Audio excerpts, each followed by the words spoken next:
Hello everyone, welcome to the channel Commerce Hub. हम class +1 के topics कर रहे हैं अपने कुछ वीडियोस में लास्ट एंड आज जो हमने स्टार्ट करना है ये जर्नल एंट्रीज है। द मोस्ट इम्पॉर्टेंट टॉपिक है अकाउंटिंग का, क्योंकि आपकी फाइनेंशियल अकाउंटिंग जितनी भी बेस्ड है वो सारी की सारी जर्नल पे बेस्ड है। अगर आप जर्नल बनाओगे तभी आप उसके बाद के जितने भी आपके स्टेप्स हैं आप उन्हें फॉलो कर सकते हो। आप तभी प्रॉफिट एंड लॉस बना सकते हो अकाउंट, एंड आपकी बैलेंस शीट तब मैच करेगी। मतलब each and everything depends on journal entries. इसीलिए अगर किसी भी स्टूडेंट को जर्नल एंट्रीज के रूल्स प्रॉपर्ली समझ आ जाते हैं, वो जर्नल प्रॉपर्ली बना पाता है, तो आपकी सारी अकाउंटिंग आपके लिए ईजी हो जाती है। जितने भी टाइम तक आपने अपनी कॉमर्स पढ़नी है या कहीं पे भी आप इसे यूज़ कर रहे हो, तो आपको जर्नल एंट्रीज का काम हमेशा आता रहेगा। इसीलिए हमने जर्नल एंट्री से पहले डिस्कस किया था कि डेबिट क्या होता है, क्रेडिट क्या होता है, और इसके मेनली अकाउंट्स के रूल्स क्या हैं, वो सारी चीज़ें हम डिस्कस कर चुके हैं। तो आज जो हमने करना है वो जर्नल एंट्रीज करना है। एंड वन मोर थिंग कि जर्नल एंट्रीज जो बनाई जाती हैं वो वाउचर्स को देख के बनाई जाती हैं। इफ़ यू रिमेंबर, हमने अपनी पिछली वीडियो में डिस्कस किया था कि सोर्स डॉक्यूमेंट क्या होता है, वाउचर क्या होते हैं। सोर्स डॉक्यूमेंट से वाउचर्स प्रिपेयर किए जाते हैं एंड वाउचर्स से हम अपनी जर्नल एंट्रीज को प्रिपेयर करते हैं। तो अब हमने बस यही स्टार्ट करना है कि जर्नल एंट्रीज क्या है। As you can read it out, journal entries क्या है? A journal is a book of regional entry in which entries are recorded in chronological order. देखो दो चीज़ मैंने यहाँ बोल्ड करके रखी है। And what is this? That एक original entry and chronological order. Journal क्या है? एक बुक है जिसमें हम अपनी ओरिजिनल एंट्रीज को एंटर करते हैं, उन्हें रिकॉर्ड करते हैं। क्रोनोलॉजिकल ऑर्डर मीन्स जैसे जैसे एंट्रीज आती जाती हैं, जैसे जैसे ट्रांजेक्शन होती जाती है। फॉर एग्जाम्पल, मेरी कोई भी फर्म है या मान लो मेरी कोई शॉप है, मेरे पास कोई राम नाम का पर्सन आया, उसने 50 रुपये की चीज़ खरीदी तो मैंने अपनी एंट्री कर ली 50 रुपये की, ठीक है। उसके बाद फिर कोई पर्सन आया, उसने मेरे से कुछ परचेज किया, मैंने फिर एंट्री कर ली। मतलब आप टर्न बाय टर्न रिकॉर्ड कर रहे हो, डेट वाइज डेट रिकॉर्ड कर रहे हो। आज मान लो अगर 25 जून है तो मैंने आज सारी एंट्रीज 25 जून की रिकॉर्ड की हैं। कल जो एंट्रीज होंगी वो 26 जून की होंगी, तो फिर मैंने कल अपनी सारी एंट्रीज रिकॉर्ड करनी है। मतलब डेट वाइज जैसे जैसे एंट्रीज आपकी होती जा रही हैं, वैसे वैसे आप अपनी जर्नल्स को रिकॉर्ड करते जा रहे हो। This is chronological order. Original entry means बस जब ट्रांजेक्शन हुई आपने वाउचर बनाया, वाउचर से अपनी जर्नल एंट्रीज को बना लिया। तो journal is the book of original entry, जिससे आप अपने डेट वाइज या फिर अकाउंटिंग रिकॉर्ड्स को रिकॉर्ड करते हो। Next is it shows the name of debit and credit account. अब आपको याद होगा कि हमने किया था कि हर एक अकाउंट के दो ट्रांजेक्शन्स के दो पहलू होते हैं, one is debit and credit, and उन्हीं डेबिट एंड क्रेडिट को हम यहाँ पे बात कर रहे हैं कि जर्नल एंट्रीज में हम दोनों के नेम मेंशन करते हैं कि आप किस को डेबिट कर रहे हो और किस को क्रेडिट कर रहे हो। जैसे हमने किया था, आपको याद होगा कि हर ट्रांजेक्शन के दो ही साइड्स हैं, दोनों साइड्स के one debit and one is credit. Second one, it is a daily accounting record. जैसे जैसे आपकी ट्रांजेक्शन परफॉर्म होती जा रही है, आप डेली अपने अकाउंट बुक्स को या अकाउंटिंग रिकॉर्ड्स को मेंटेन कर रहे हो। This is about your journal. Now this is the meaning of journal, and ये जर्नल का आपका मीनिंग को एक्सप्लेन करता है। Now what is need of journal? आप जर्नल क्यों प्रिपेयर कर रहे हो? Very first one is for recording transactions very conveniently. मतलब आपकी transactions, accounting transactions easily maintain होती रहे, धीरे धीरे आप अपने सारे रिकॉर्ड्स बनाते रहो। इसीलिए हम जर्नल रिकॉर्ड करते हैं, बिकॉज एक पर्सन को सारी ट्रांजेक्शंस कभी भी एक साथ याद नहीं रहती हैं, एंड इसीलिए आप अपनी जर्नल प्रिपेयर करते हो ताकि आपको हमेशा अकाउंट में रिकॉर्ड्स बने रहें कि आपने कौन कौन सी एंट्रीज परफॉर्म की हैं। फॉर एग्जाम्पल, मान लो मैंने एक दिन में 100 ट्रांजेक्शन्स करी और मैं ये सोचूं कि जब मेरा पूरा दिन खत्म हो जाएगा तब मैं उन 100 ट्रांजेक्शन्स को रिकॉर्ड करूँ, तो वो गलती होने के चांसेस बहुत ज़्यादा हो जाते हैं। अब बिकॉज जैसे आपकी एक ट्रांजेक्शन में आपने साथ के साथ लिख लिया, दूसरी ट्रांजेक्शन में आपने साथ के साथ लिख लिया, तो वो चीज़ें आपकी गलती को ख़त्म करती हैं, ऑमिट करती हैं, आपकी मिस्टेक्स होने के चांसेस रिड्यूस डाउन हो जाते हैं। Now second one is for making identity of each transaction. हर एक ट्रांजेक्शन की पहचान करने के लिए भी हम जर्नल्स परफॉर्म करते हैं, ताकि हमें पता लग जाए कि कौन सी ट्रांजेक्शन में आप किसे डेबिट कर रहे हो और किसे क्रेडिट कर रहे हो। ये जो डेबिट और क्रेडिट वाला आपका फंडा है, ये आने वाली स्लाइड्स में आपको कवर हो जाएगा। नेक्स्ट है for providing permanent record of transaction. मुझे आज कोई चीज़ याद है, 2 दिन बाद मैं उसे भूल भी सकती हूँ, या 3 दिन बाद हो सकता है मुझे याद ना आए कि मैंने उसे 100 रुपये लेने हैं किसी पर्सन से या 50 रुपये लेने हैं। बट यही चीज़ अगर आपने कहीं लिख के रखी होगी तो उसका परमानेंट रिकॉर्ड होगा आपके पास और वो हमेशा आपको याद रहेगा। तो जर्नल क्योंकि हम लिख के बनाते हैं, एंट्रीज को रिकॉर्ड करते हैं, तो वो एक परमानेंट रिकॉर्ड भी हमें मिलता है। For providing a base for posting into ledger, जैसे वाउचर से जर्नल बनती है, ऐसे ही जर्नल से हम लेजर बनाते हैं। तो नीड ऑफ जर्नल क्या है? लेजर बनाने के लिए हमें जर्नल बनानी पड़ती है। मतलब लेजर बनाने का एक बेस है, एक नींव है, फाउंडेशन है हमारी जर्नल। तो जर्नल बनी होगी तो लेजर बनेगी, लेजर बनी होगी तो ट्रायल बैलेंस बनेंगे। ठीक है, मतलब एक के बाद एक आपने बनाने हैं। और हमारा एंड क्या होता है फाइनेंशियल अकाउंटिंग का? That is financial statement means profit and loss account. Format of journal, जो आप जर्नल बनाते हो वो इस टेबल में फिल करते हो, ये हमारा फॉर्मेट है। सबसे पहला आपको गिवन है डेट, किस दिन, मीन्स अगर आपको कुछ गिवन है उस डेट पे आप यहाँ मेंशन करोगे कि आज 1 जनवरी है, then you will write down here कि 1 जनवरी 2020। पर्टिकुलर्स में हम दोनों अकाउंट लिखते हैं कि डेबिट क्या है और क्रेडिट क्या है। लेजर फोलियो, अभी मैंने आपको बताया कि इस जर्नल को देख हम अपने लेजर के अकाउंट बनाते हैं। तो लेजर के किस पेज पे हमने इस जर्नल को रिकॉर्ड किया हुआ है वो हमारी जर्नल की लेजर फोलियो के पेज नंबर को हम लिखते हैं। यहाँ पे सिर्फ हम पेज नंबर मेंशन करते हैं कि लेजर फोलियो के किस पेज नंबर पे इस जर्नल एंट्री को रिकॉर्ड किया गया है। यहाँ हम लिखते हैं अमाउंट, अमाउंट कितने रुपीज और कितने पैसे, डेबिट के कितने रुपीज और कितने पैसे, क्रेडिट के कितने रुपीज और कितने पैसे। और हमेशा याद रखना कि एक जर्नल एंट्री की डेबिट और क्रेडिट हमेशा सेम होती है। मतलब अगर मैंने यहाँ 50 रुपीज लिखे हैं तो आप क्रेडिट में भी 50 रुपीज ही लिखोगे, मतलब आपके अमाउंट इक्वल होनी चाहिए।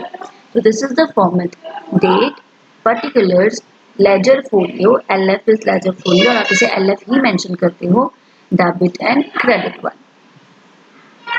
अकाउंट, अकाउंट क्या है? It is a statement recording all like transactions. All like transactions का मतलब एक तरह की ट्रांजेक्शन्स को एक खाते में रिकॉर्ड किया जाता है। खाता, अकाउंट मीन्स खाता।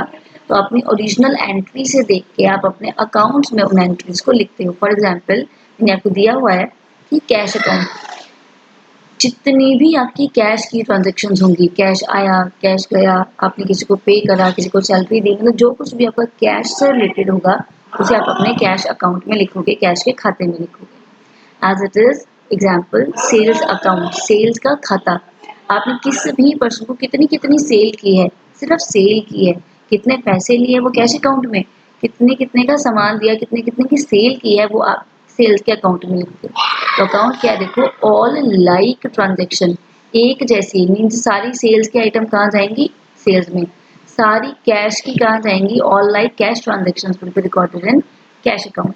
एज इट इज सारी जो आपकी परचेज की है वो सारी जाएंगी परचेज अकाउंट में। दिस इज ऑल लाइक, एक जैसी ट्रांजेक्शन्स को एक स्टेटमेंट में रिकॉर्ड किया जाता है और उस एक स्टेटमेंट को हम अकाउंट कहते हैं। टाइप्स ऑफ अकाउंट्स, अकाउंट्स कितने तरह के हैं? Personal, real and nominal. इन्हीं तीन के बेसिस के ऊपर हमारे अकाउंट्स के रूल्स भी बने हुए हैं and this is the important. Personal account means किसी पर्सन के लिए अगर आप अकाउंट बना रहे हो, किसी का नाम का अकाउंट बन रहा है तो वो पर्सनल अकाउंट के नाम पे आता है। जैसे मान लो this is Ram account, Shyam account, किसी ने आपको पैसे दिए कैपिटल के तो मैंने लिखना है राम्स कैपिटल अकाउंट। उसने आपके बिजनेस में पैसे लगाए हैं, उसने कैपिटल लगाई, तो वो जो पर्सन्स के लिए अकाउंट बनाते हो that is known to be personal account. Real, किसी चीज का अकाउंट जो कि रियलिटी में आप जिसे टच कर सकते हो, जो टेंजिबल है, टेंजिबल जिन्हें छुआ जा सकता है, जिन्हें देखा जा सकता है। जैसे मान लो मैंने कार परचेज की तो वो कार का अकाउंट, कार मेरी एसेट है जो मुझे फायदा देती है, मेरी प्रॉपर्टी है, वो मेरी एसेट है। आपने सामान परचेज किया, हम कभी गुड्स नहीं बनाते या सामान अकाउंट नहीं लिखते, वो हमेशा परचेज अकाउंट रहता है। तो वो परचेज अकाउंट मतलब जो चीज़ें आपको दिखती हैं, जिनको आप हाथ लगा सकते हो, वो रियल है, वो रियल चीज़ें हैं, तो वो रियल अकाउंट है। नॉमिनल अकाउंट, नॉमिनल मतलब जो मुझे दिखता नहीं है। मैंने कहा कि मुझे प्रॉफिट हुआ, प्रॉफिट आपको नज़र नहीं आता, वो तो मुझे पैसे मिल गए बस। मैंने खर्चा किया वो मुझे नज़र नहीं आता, मैंने इंटरेस्ट किसी को दिया तो मुझे इंटरेस्ट नज़र नहीं आता। तो ये जो आपके पास खर्चे या प्रॉफिट गेन्स लॉसेस वाली चीज़ें हैं, ये हमारी नॉमिनल मानी जाती हैं। मतलब 3 तरह के अकाउंट्स हैं, personal, real and nominal account. Nominal expenses and profit, real account assets and purchases, personal account जैसे कि किसी पर्सन का नाम के साथ आप कोई अकाउंट बनाते हो, उसे हम पर्सनल अकाउंट कहते हैं। रूल्स ऑफ जर्नल, तो द मोस्ट इम्पॉर्टेंट टॉपिक किसी भी फाइनेंशियल अकाउंटिंग में। अभी हमने 3 तरह के अकाउंट किए, पर्सनल, रियल और नॉमिनल। अब हमने देखना है कि हम क्या डेबिट करते हैं और क्या क्रेडिट करते हैं। एंड जब भी हम जर्नल बनाएंगे तो हम इन्हीं की बात करेंगे, हमेशा हम इसी चीज़ को फॉलो करते हैं। तो पहला है पर्सनल अकाउंट, मतलब किसी पर्सन का अकाउंट। डेबिट द रिसीवर, जिसे कुछ मिल रहा है उसे डेबिट करोगे, जो दे रहा है वो क्रेडिट। फॉर एग्जाम्पल, ए ने बी को पैसे दिए, पैसे किसको मिले? बी को। ए ने बी को पैसे दिए तो बी डेबिट होगा, ए ने दिए ए क्रेडिट होगा। मतलब A and B, debit the receiver, credit the giver. Personal account, real, कोई सामान, अगर आपके पास कुछ आया तो वो debit, debit what comes in, कुछ गया तो वो credit, credit what goes out. मैंने मशीनरी बेची, कैश पे बेची तो मुझे मिला क्या? कैश। और गया क्या? मशीनरी। तो कैश डेबिट और मशीनरी क्रेडिट। मतलब आप जब भी कोई एंट्री करोगे स्टार्टिंग में, हम धीरे धीरे करेंगे और एक एक एंट्री के साथ हम रूल के साथ में करते जाएंगे। देखो, जिसने जिसे मिला वो डेबिट, जिसने दिया वो क्रेडिट, जो आया वो डेबिट और जो गया वो क्रेडिट। नॉमिनल क्या था? एक्सपेंस और प्रॉफिट, जितने भी खर्चे या नुकसान हो गया वो डेबिट, जो भी इनकम फायदा हुआ वो क्रेडिट। अगर इनके बेसिस के ऊपर आप अपनी कोई भी जर्नल बनाओगे तो हमेशा सही बनेगी, और हम इसी के साथ बनाएंगे। For example, received cash from Ram ₹1000, हमें क्या मिला? कैश। तो कैश अकाउंट डेबिट। देखो मैंने ये फिल किया है, क्योंकि डेट मेंशन नहीं है तो यहाँ पे कोई डेट नहीं आया। तो अगर डेट गिवन है तो आप यहाँ डेट मेंशन करोगे। हम लिखते कैसे हैं? रिसीव्ड कैश, मैंने कैश रिसीव किया, जो हम रिसीव करते हैं वो डेबिट होता है। क्रेडिट द गिवर, किसने दिया? राम ने दिया, तो राम क्या होगा? क्रेडिट। तो एंट्री का ये फंडा है, आप ये पूरा फॉलो करते हो। पर्टिकुलर्स में हम लिखते हैं डेबिट क्या किया और क्रेडिट क्या किया, हमेशा डेबिट ही ऊपर आता है। मैंने डेबिट क्या करना है? कैश। कैश अकाउंट, ये ए स्लैश छोटा C is account, D R is debit, हमेशा डी आर ही लिखते हैं। तो कैश अकाउंट डेबिट, डेबिट में कितने रुपए आ गए? 1000। राम को क्रेडिट करना है तो क्रेडिट हमेशा टू से लिखा जाता है, टू राम। देखो मैंने थोड़ी सी स्पेस छोड़ के लिखा है, ये ऐसे ही है, ये फॉर्मेट है जर्नल लिखने का। तो means cash account debit to Ram account, और क्रेडिट में कितने रुपए लिखे? 1000। तो देखो 1000 डेबिट है और 1000 क्रेडिट है। यही डबल एंट्री सिस्टम है कि एक एंट्री का, मेरी ट्रांजेक्शन कितनी है? एक एंट्री के दो अकाउंट्स पे फर्क आता है, डेबिट और क्रेडिट। और आप एक चीज और देख रहे हो कि यहाँ मैंने सिर्फ डेबिट लिखा है, क्रेडिट नहीं लिखा। यही फॉर्मेट है कि हम ऊपर वाले के साथ डेबिट लिखते हैं, जिसके साथ में टू लग गया वो अपने आप ही क्रेडिट में माना जाता है।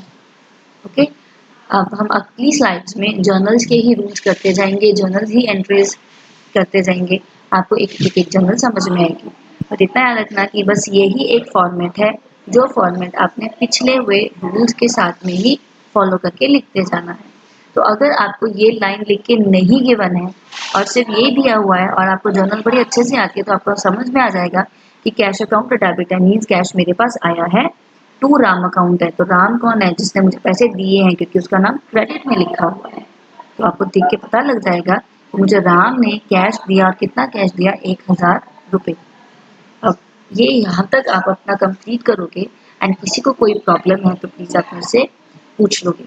And thank you so much once again. I want to say कि please like and subscribe the channel, ताकि आप आने वाली कोई भी वीडियो मिस ना कर दो। Thank you so much, and this is about your journey.